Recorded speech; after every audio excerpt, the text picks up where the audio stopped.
Soal berikut, seorang laki-laki berusia 72 tahun datang ke puskesmas dengan keluhan sesak nafas.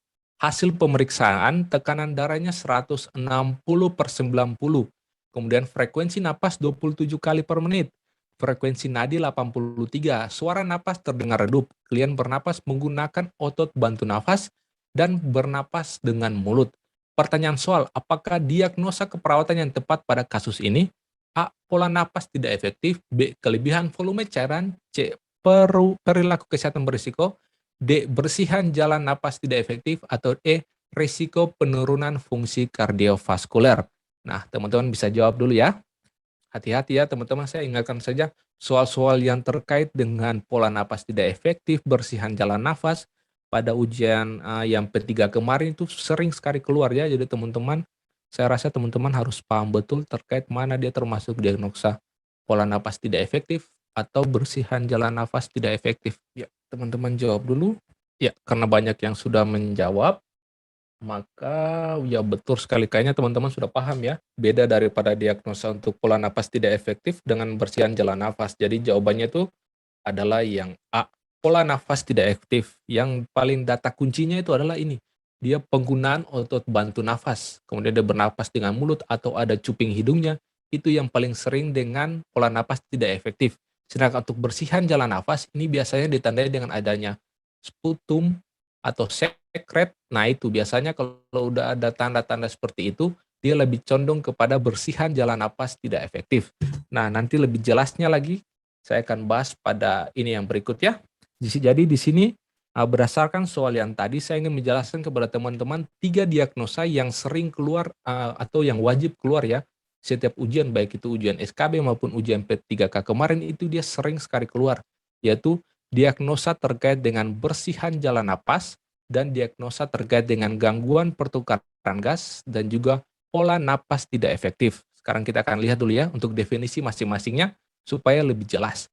Yang pertama, bersihan jalan napas tidak efektif adalah ketidakmampuan membersihkan sekret atau adanya obstruksi pada jalan napas untuk mempertahankan jalan napas tetap paten atau bersih. Sudah jelas ya?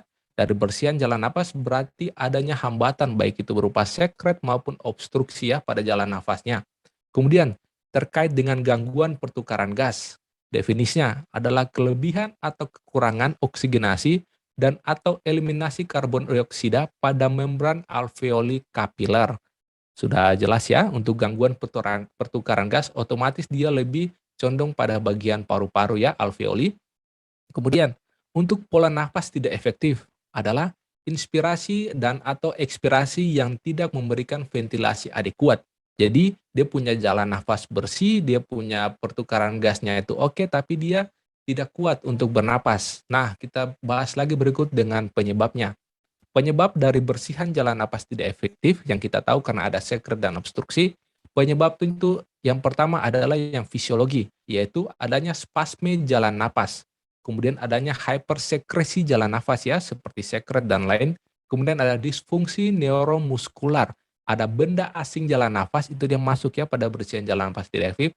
Adanya jalan nafas buatan, sekresi yang tertahan, hyperplasia dinding jalan nafas, proses infeksi, respon alergi, dan efek agen farmakologis, misalnya anestesi.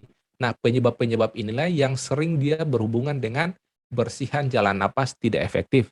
Sedangkan kalau gangguan pertukaran gas, itu karena ada tidak terjadi pertukaran gas di alveoli kapiler, penyebabnya tuh ada yang pertama yaitu ketidakseimbangan ventilasi perfusi, dan yang kedua itu adalah perubahan membran alveoli kapiler. Nah, itu biasa menjadi penyebabnya sehingga orang itu mengalami gangguan pertukaran gas.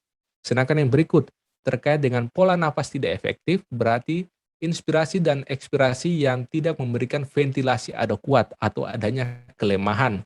Penyebabnya itu bisa yang pertama, ada depresi pusat pernapasan, adanya hambatan upaya napas, misalnya nyeri saat bernapas atau kelemahan otot pernapasan. Jadi dia punya pertukarannya itu bagus, dia punya bersihan jalan napas itu bersih, tapi dia kelemahan otot, bisa saja karena nyeri. Contohnya bagi pasien-pasien nyeri, kadang-kala mungkin mereka tidak bisa bernapas secara normal seperti kita ya. Kemudian berikut ada deformitas dinding dada, ada deformitas tulang dada, gangguan neuromuskuler, gangguan neurologis, misalnya ada elektroencephalogram atau EEG positif, cedera kepala dan gangguan kejang. Kemudian ada maturitas neurologi, penurunan energi, otomatis dia tidak kuat ya. Obesitas, ya karena banyak lemak jadi dia tidak bisa bernapas dengan sempurna. Posisi tubuh yang menghambat ekspansi paru, sindrom hypoventilasi, kerusakan inervasi diafragma, kemudian cedera pada medula spinal dan efek agen farmakologis, dan yang terakhir adalah kecemasan. Jadi dari sini teman-teman sudah mengerti ya penyebab kenapa sampai pasien itu mengalami yang namanya bersihan jalan napas tidak efektif, gangguan pertukaran gas, dan gangguan pola napas tidak efektif. Itu yang teman-teman harus paham ya, baik definisinya maupun penyebabnya. Nah, berikutnya terkait dengan tanda dan gejala mayornya. Untuk bersihan jalan napas tidak efektif, artinya ketidakmampuan membersihkan sekret atau adanya obstruksi, ya seperti yang sudah jelaskan awal ya. Sedangkan untuk gejala dan tanda mayornya, untuk subjeknya itu biasanya itu tidak ada, tetapi untuk objektifnya itu biasanya pasien itu dia tidak batuk efektif, tidak mampu untuk batuk, sputum berlebihan, kemudian ada suara napas seperti mengi, wheezing dan atau rongki kering, kemudian ada mekonium di jalan napas pada neonatus ya kalau mekonium ini. Kemudian untuk gangguan pertukaran gas, tanda dan gejalanya yang paling khas di soal itu yang pertama ada dyspnea, kemudian objektifnya ada PCO2-nya meningkat atau menurun, PO2-nya menurun, takikardi, pH arterinya meningkat atau menurun, kemudian bunyi napas tambahan. Sedangkan untuk pola napas tidak efektif, biasanya subjektifnya itu adalah dyspnea, objektifnya itulah penggunaan otot bantu napas. Kalau teman-teman ingat pada soal yang sebelumnya kan, nah, penggunaan otot bantu napas, kemudian fase ekspirasi memanjang, pola napas abnormal, misalnya ada takipnea, bradypnea, hyperventilasi, Kussmaul, CNS stroke. Jadi sudah jelas ya, dari sini teman-teman sudah bisa mendapatkan gambaran bagaimana kita memilih pasien ini dia tergolong dalam bersihan jalan napas tidak efektif atau gangguan pertukaran gas, bahkan sampai di pola napas tidak efektif. Kata kuncinya saja, kalau untuk bersihan jalan napas tidak efektif, berarti ada hambatan di sana.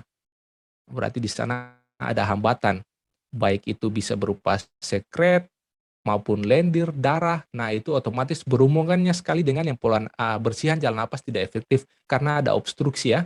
Sedangkan kalau untuk gangguan pertukaran gas, biasanya di soal itu dia ada menjelaskan terkait nilai ini.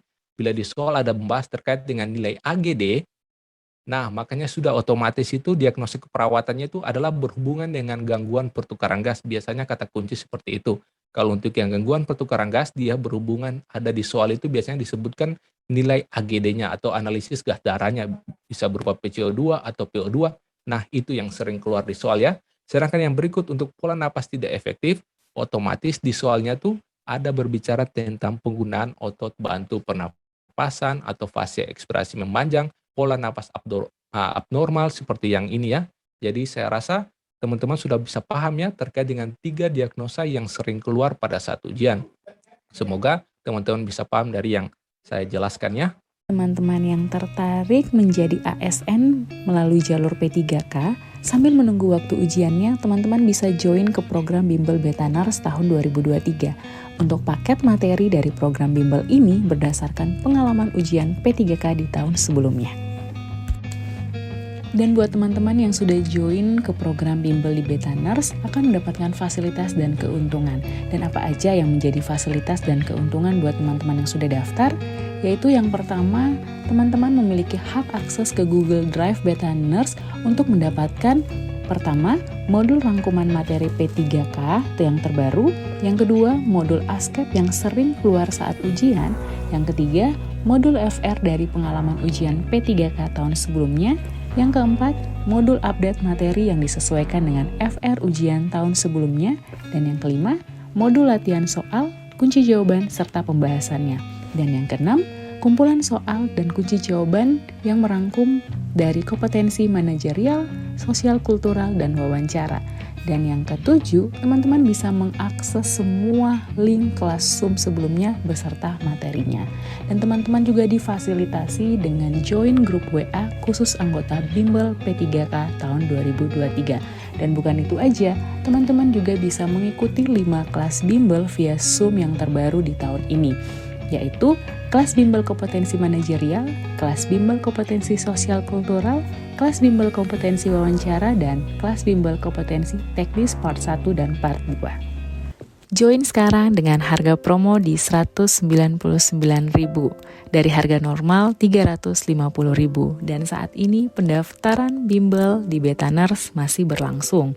Dan untuk informasi materi, update file materi, dan waktu kelas bimbel akan terupdate di grup WA.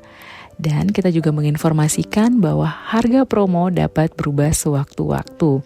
Dan untuk paket bimbel yang teman-teman dapatkan, valid sampai 30 Desember 2023. Jadi, jika teman-teman join sekarang, maka teman-teman akan menjadi member aktif program di bimbel ini dan bisa mengakses semua fasilitas yang ada sampai tanggal 30 Desember 2023. Jadi, tunggu apa lagi teman-teman? Ayo join di program bimbel di Betaners. Banyak fasilitas, banyak keuntungan, dan saat ini kami juga menawarkan harga promo. Dan untuk pendaftaran, teman-teman bisa langsung klik link di kolom deskripsi di bawah, nanti akan muncul tampilan seperti ini. Dan klik kontak admin untuk mendaftar.